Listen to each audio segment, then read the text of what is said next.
Okay, mga igsoon, no? Maukad to ang paghulagway, no? Ni Don Ramon, mga igsoon, kabahin sa iyahang kinabuhi, no?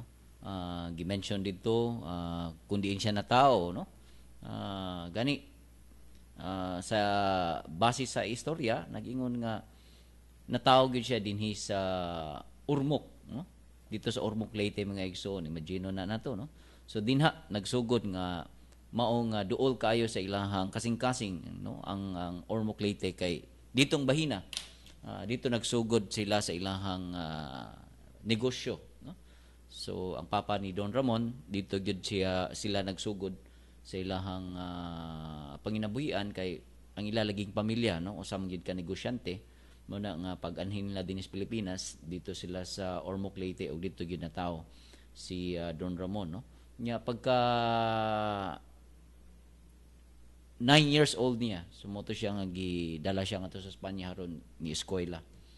So pagbalik niya din gipadayon ni Don Ramon ang negosyo, no? Sa iyahang mga ginikanan. Kay mo'y iyahang commitment, no? Mo'y iyang gisaad, mo'y iyang panaad sa iyahang mga ginikanan, mga igsuon niya.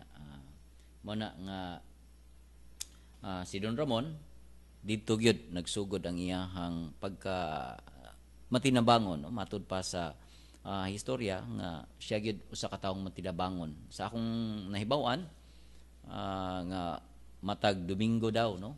Dinhi sa Santo Niño. Mao giday na ang mga tao dito maglinya kay naas Don Ramon, no? Kay muhatag, no? So inana siya ka matinabangon, nagsugod ang iyahang ang pagtabang, no? Sa mga katawhan dinhi sa Cebu. So inana siya, mga igsoon, no? By the way, atong paladman, mga igsoon, ang iyahang kinabuhi, no? Human lamang niining pipila ka mga pahinumdum.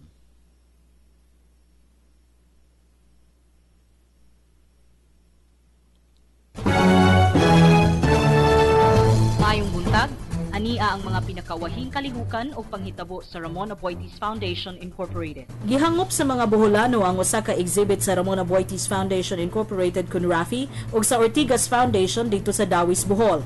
Ang exhibit nga naguluhan og Hidden Treasures and Exhibit of Spanish-era Churches in the Philippines nagpakita sa mga larawan sa 50 ka simbahan sa Pilipinas nga gitukod panahon sa mga katsila.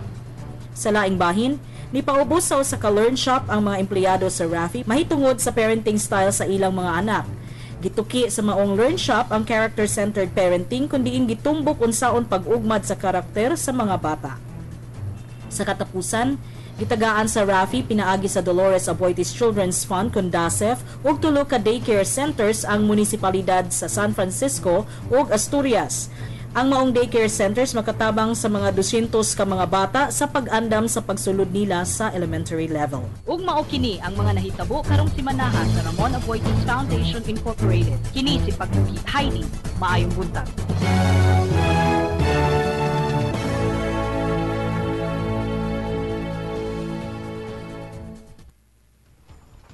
Kahibaw ba mo nga nagkulang gihapon ang Pilipinas ug magtutudlo?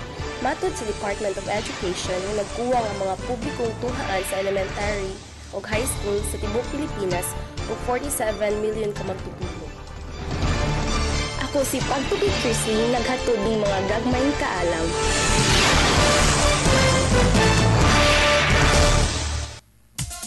NS Brown Coffee, NS Strong Coffee, Coffeelicious for me and you. NS Brown Coffee, NS Strong Coffee, it's my choice, I want more of you. Your smell is so enticing and your flavor is so good. I'm always happy night and day, you set my perfect mood. NS Brown, I want more of you. NS Strong, I want more of you. From the proud makers of Nature's Spring. Mugahin gyud ko og oras bisan sa akong kabisi sa trabaho alang sa Brigada Eskwela sa City Savings Bank. Maayo na lang ang akong pagpamintal ug panglimpyo sa mga tunghaan makatabang sa mga bata. Usahay, kapuyon ko sa Brigada Eskwela, kinaay mga lagyo nga mga tukaan. Apan kung akong huna-huna ang pag-apil aning Brigada Eskwela sa City Savings, layo ug maabot alang sa mga bata, murag mawa ang akong tanang kakapoy. Ang City Savings uban sa ilang mga empleyado sa Visayas ug Mindanao nagkahiusa sa pagtabang sa pag-ayo sa mga tunghaan pinaagi sa ilang brigada eskwela. Iyong sipag, aangat ka sa pagsusumikap, aangat ka sa bawat kayod, kahit anong pagod, aangat ka. Kasama mo ang Julie's Bake Shop sa iyong pagsisikap. Aangat ka, Pilipinas. Please, aangat ka, Pilipinas. Fresh, clean, healthy feeling. That's why they make it purified. Distilled and flavored, oh so right. Nature spring water. Naturally refreshing, naturally thirst quenching. Fresh spring water, purified. Nature spring water, oh so right. Nature spring water, oh so right. Get big savings every time you buy 10 liters of Nature Spring bottled water. For inquiries, please call 346-2008. Paring Vic, long time no see. Asa naman kagatrabaho ka ron? Pre, ikaw man day na. Katrabaho ko sa kumpanya sa Saudi Arabia. Bago pa lang ko na uli aron mo bukasyon. Ninduta good. Unsa may nahuman nimo? Eskwela ko og computer hardware servicing nga TESDA certified sa USJR Recoletos Industrial and Technological Training Center. Wala na ko damha pre. Kung tanan ako nga nakatunan sa USJR RITTC, ako gud na apply. Ug laing pagid pre. Nasa ko'y kadungan nga training sa lain nga buo nga kurso ug karon nakatrabaho dayon siya sa usa ka kumpanya human sa iyang training. Nga una mo enroll na pad ko karon og lain nga kurso samtang ni bakasyon ko para akong magamit sa akong kumpanya pre. Ninduta good ana. Unsa pa may laing short courses na ilang gi-offer kay aron mo eskwela ko? Ang USJR RITTC adunay 14 nga TESDA certified program nga imong mapilian karon. Sama sa medical transcription, computer programming, bread and pastry production, dressmaking ug uban pa nga hindi man kaayo karon. Hala no? Moto niya agyud ko sa USJR RITTC aron mangayo ko requirement. Sige, salamat ha. Alang sa dugang kasayuran, may tungod sa mga mubong kurso nga gidalit sa USJR Recoletos Industrial and Technological Training Center, mahimong motawag sa numerong 354-8405 o sa cellphone number na numerong 0917-632-0576. Nangita ba kamo og mokarga sa inyong mga dagkong mga kagaramento paingon sa Visayas ug Mindanao? Ang Gotong Southern mao itubag sa inyong panginahanglan. Ang ilang biyahe gikan sa Cebu paingon sa Manila kay matag Miyerkules, Sabado ug Domingo ug paingon sa Cagayan matag Lunes, Huwebes ug Sabado. Samtang paingon sa Tacloban kay matag Sabado. Ang ilang Manila to Cebu nga biyahe matag Martes, Huwebes ug Sabado. Samtang Manila to Tacloban matag Miyerkules ug Huwebes. Samtang Manila to Cagayan matag Martes, Huwebes ug Sabado.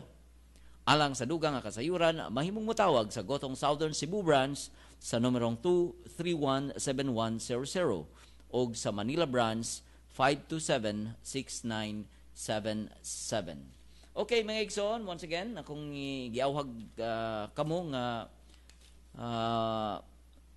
kung gubot mong paambit sa inyong mga mensahe, tawag lang sa ato ang Pagtuki hotline sa numero 255-5754 o baka sa 256-1679 o baka sa ato ang Pagtuki mobile sa ang numero 0932-859-5919. No? So pinagi niya na mapadagangat ninyo ang inyong mensahe o baka komentaryo kabahin sa ato ang programa mga igsoon. Okay.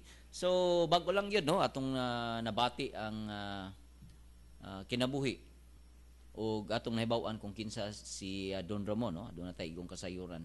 So ingon ana mga igsoon, tungod kay sa iyang pagkanegosyante, ang iyang negosyo gikan nag-unag yun gikan sa Ormoc dinhi sa Cebu, no?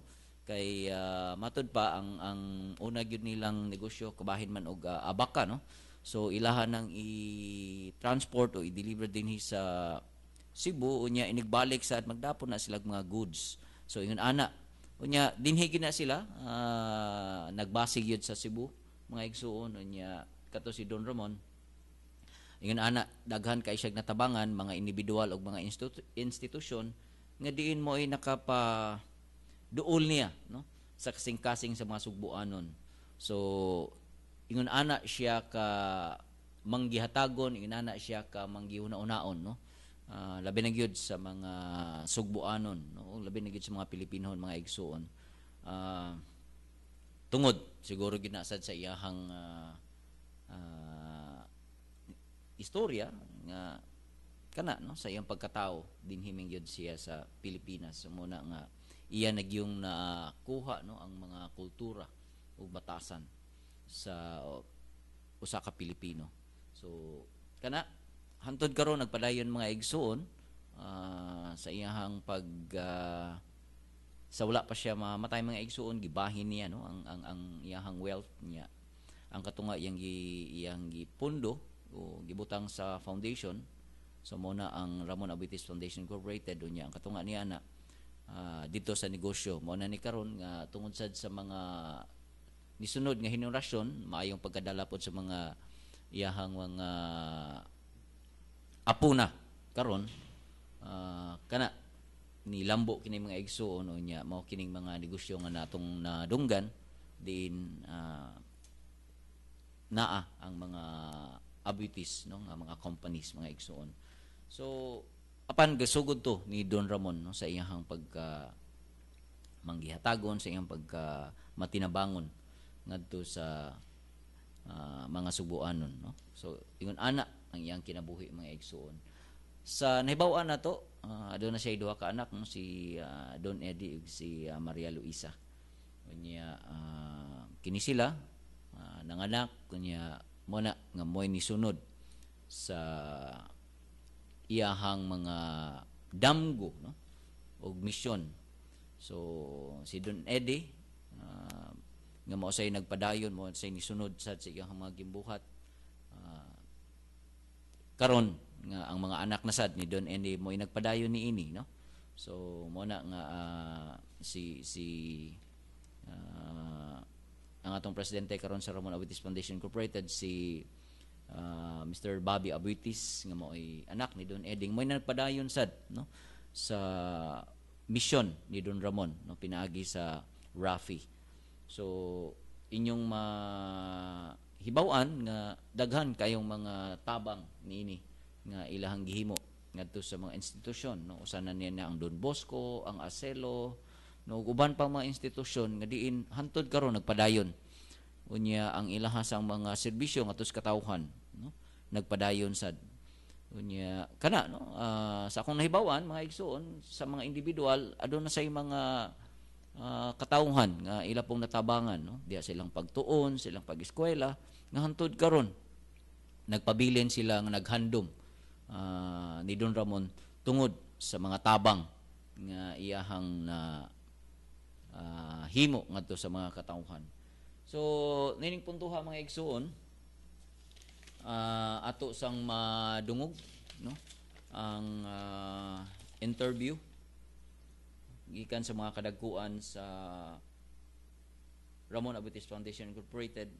By the way, ang RAFI di no, ako lang ipahibaw niyo balik nga nagsaulog na sa ilahang ika-46 nga tuig sa pagpanerbisyo.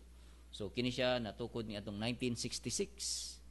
So hantod karon no, so 46 na katuig mga igsoon nagpadayon gihapon no ang pag-abag ang pagpadayon sa misyon ni Don Ramon mga igsoon. Okay?